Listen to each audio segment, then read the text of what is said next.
Telugu film chamber ఎన్నికల polling కొనసాగుతుంది. మధ్యాహ్నం 1 గంట వరకు కూడా ఇది కొనసాగుతుంది.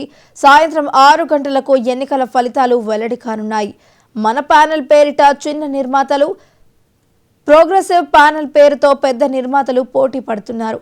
తెలుగు ఫిలిం ఛాంబర్లో 3355 మంది సభ్యులు ఉన్నారు. ఛాంబర్ అధ్యక్ష, కార్యదర్శులతో పాటు 12 మంది ఎగ్జిక్యూటివ్ కమిటీ సభ్యులను ఎన్నుకోనున్నారు.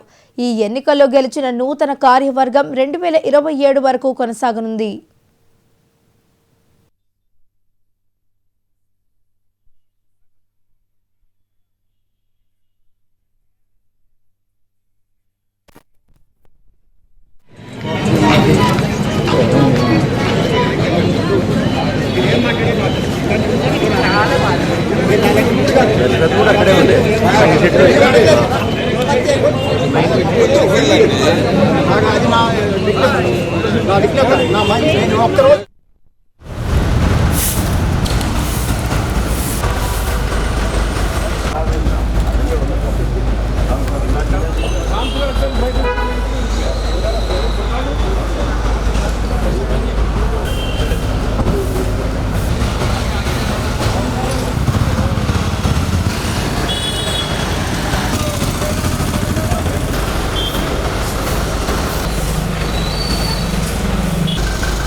తెలుగు ఫిలిం ఛాంబర్ ఆఫ్ కామర్స్కి సంబంధించి ఎలక్షన్స్ అయితే ఇక్కడ జరుగుతున్నాయి. ప్రతి 2 ఏళ్ళకి జరిగేటువంటి ఈ ఎలక్షన్స్లో ఇప్పుడు ఈసారి ప్రోగ్రెసివ్ ప్యానల్, మన ప్యానల్ అని 2గా విభజించారు. సో ఇక్కడ ప్రోగ్రెసివ్ ప్యానల్ తరపు నుంచి ధీరజ్ గారు మనతో ఉన్నారు. ఆయన అడిగి తెలుసుకుందాం అసలు ఎలక్షన్స్ ఎలా జరుగుతున్నాయి ఏంటి అనేది. Hi sir. హాయ్ అండి. ఎలా జరుగుతున్నాయి ఎలక్షన్స్ ఇక్కడ? ఎలక్షన్స్ ప్రశాంతంగా జరుగుతున్నాయండి ఇప్పటి వరకు.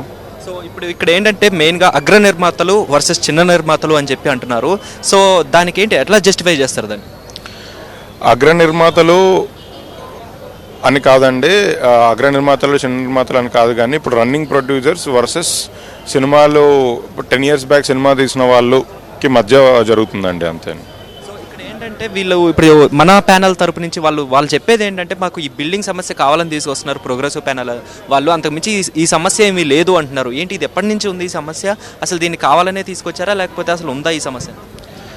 ఈ బిల్డింగ్ సమస్య అనేది లీజ్ టర్మ్ అయిపోతుందండి ఇప్పుడు. సో ఈ రెన్యువల్ చేసి మళ్ళీ యాజ్టీస్గా film chamber, producers council, movie artist association, అన్ని సంస్థలు, ఇండస్ట్రీకి సంబంధించిన అన్ని సంస్థలు ఇక్కడే ఉండాలి, ఇది మన ల్యాండ్ మార్క్ ప్రాపర్టీ అని ప్రజెంట్ రన్నింగ్ ప్రొడ్యూసర్స్ కానీ మేము అందరం ఫీల్ అవుతున్నాం. పాత ప్రొడ్యూసర్స్ అందరూ ఏంటంటే ఇప్పుడు ఇది బిల్డింగ్ పడగొట్టి ఇది కమర్షియలైజ్ చేసి అది ఏదో హోటల్లో కమర్షియల్ బిల్డింగ్ ఏదో చేయాలనేది వాళ్ళ ప్రయత్నంలో ఉన్నారు.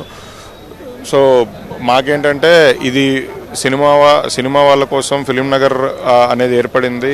ఇక్కడున్న ఈ ఆఫీసెస్ అన్నీ ఇక్కడ నుంచి తీసేసి ఎక్కడికో కృష్ణానగర్కో లేదా మాదాపూర్కో గచ్చిబౌలికో ఇక్కడికో ట్రాన్స్ఫర్ చేసుకోవడం ఇష్టం లేక మేము దీనికోసం ఫైట్ చేస్తున్నాం.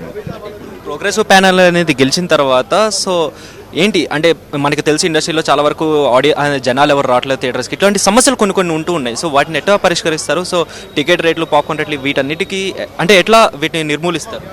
ముందుగా ఓటీటీ విండో గ్యాప్ పెంచడానికి ప్రయత్నిస్తున్నాం అండి. సో మా అన్ని సినిమాలు నెక్స్ట్ 2026, 2027లో వచ్చే సినిమాలన్నీ 8 weeks పక్కా థియేట్రికల్ విండో గ్యాప్ ఉండాలి అని ప్లాన్ చేస్తున్నాము. దాంతో మిగతా అన్ని మార్పులు జరుగుతాయని మేము అనుకుంటున్నాము.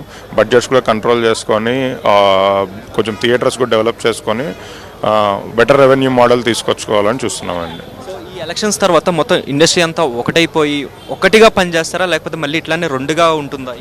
ఇండస్ట్రీ ఎప్పుడు ఒకటేనండి, రెండోది అనేది ఏమీ లేదు. ఒక 100 మందిలో 10 మంది ఎప్పుడూ ఒకవైపు ఉంటారు, వాళ్ళ సపరేట్ ఎజెండా ఉంటుంది, దాన్ని మనం ఎప్పటికీ మార్చలేము. బట్ మిగతా 90% అంతా ఒకవైపే ఉంది, అలానే కలిసి ఉంటాం.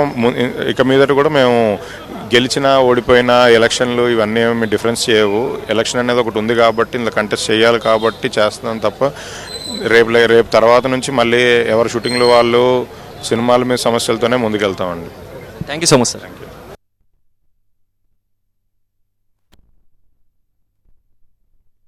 ఎలక్షన్స్ కారణమే మా నేస్తం ప్యానల్ 2 నెలల క్రితం మేము దీక్ష చేసి ధర్నా చేసి ఎలక్షన్లు పెట్టట్లేదు 6 నెలలు ఆలస్యమైనాయి అని చెప్పి పోరాటం చేసిన పోరాట ఫలితమే ఇప్పుడు ఈ ఎలక్షన్లతోని ఈ ప్రాంగణం కలకల్లాడుతుంది. లేకపోతే ఈ ఎలక్షన్లు లేవు, ఇంకొక 2 ఏళ్ళు పోస్ట్ పోన్ చేయాలని చూస్తున్నారు. ఈ ఎలక్షన్లలో ఇప్పటికీ సుమారుగా 280-300 ఓట్ల దాకా పోలైనాయి. మేము ప్రశ్నించే గొంతుగా చిన్న నిర్మాతల తరఫున వాళ్లకు కావలసిన అభివృద్ధి, ఈ యొక్క ఛాంబర్ అభివృద్ధి, చిన్న నిర్మాతలకు ప్రతి నిర్మాతకు ఇన్సూరెన్స్, వాళ్లకు ఇల్లులు, వాళ్ళ పిల్లల భవిష్యత్తుకి మా నిర్మాతల మండలిలో చాలా ఫండ్ ఉంది. ఆ ఫండును సద్వినియోగంగా వాళ్ళకి ఎలా ఉపయోగించాలనే దాని మీద మా పోరాటం ఉంది.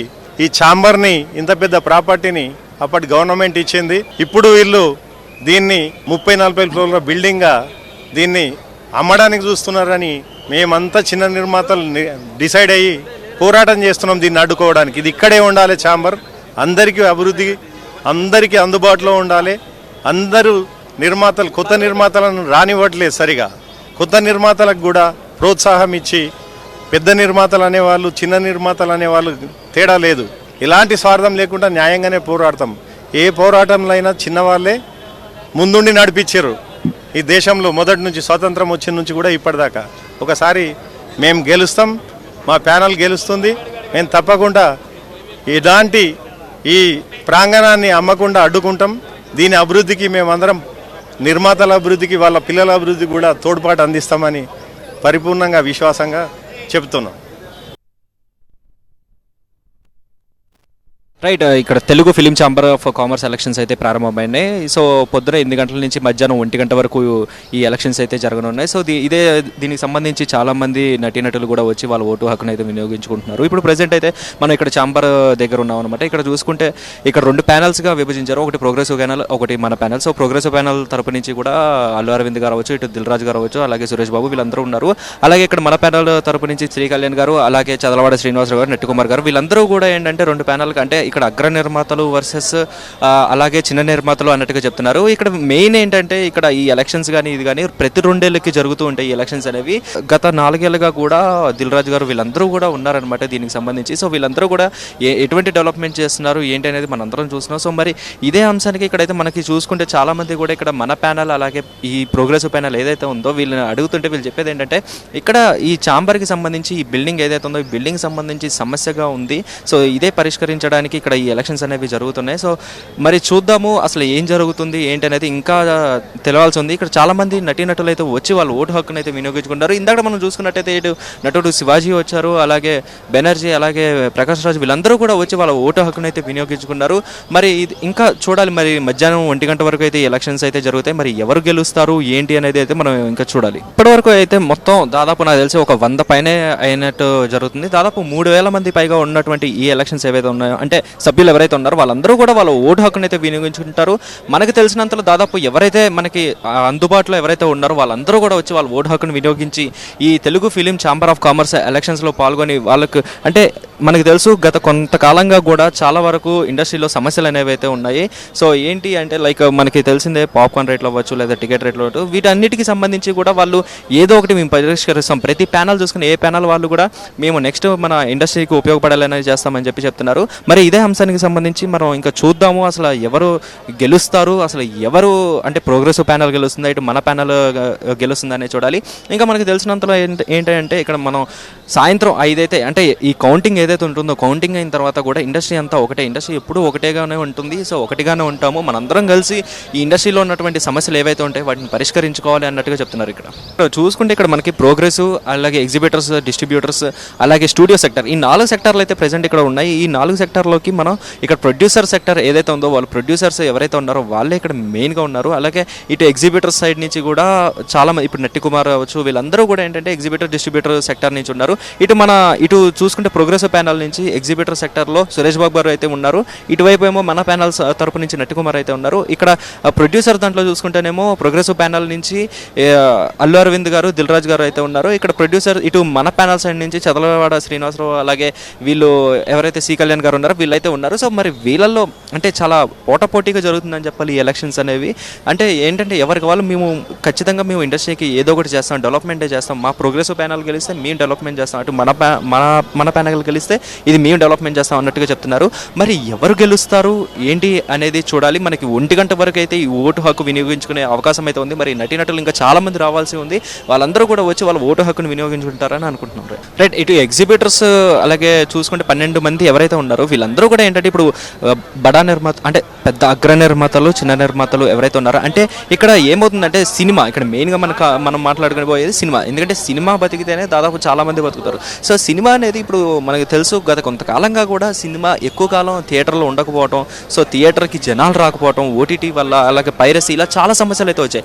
మరి వీటన్నిటి వల్ల ఏంటంటే ఎగ్జిబిటర్ అవ్వచ్చు, ఇటు డిస్ట్రిబ్యూటర్ అవ్వచ్చు, అలాగే ప్రొడ్యూసర్స్ అవ్వచ్చు, వీళ్ళందరూ కూడా చాలా వరకు నష్టపోతున్నారు. మరి దీనికి సంబంధించి ఎగ్జిబిటర్స్ అవ్వచ్చు, డిస్ట్రిబ్యూటర్స్ అవ్వచ్చు, వాళ్ళు ఏంటి అంటే మేము ఖచ్చితంగా మీ సినిమాని అంటే జనాల్లోకి తీసుకెళ్ళి జనాలు ఖచ్చితంగా థియేటర్కి వచ్చేలాగా మేము చేస్తాం అన్నట్టుగా చెప్తున్నారు. మరి ఇది ఎంతవరకు జరుగుతుంది ఏంటి అనేది మనం ఇంకా చూడాలి. వారి మాటలు అయితే వాళ్ళైతే అదే చెప్తున్నారు, మేము డెఫినెట్లీ మేము సినిమాని బతికిస్తాము, మేము బతికితే సినిమా బతుకుతుంది అన్నట్టుగా చెప్తున్నారు.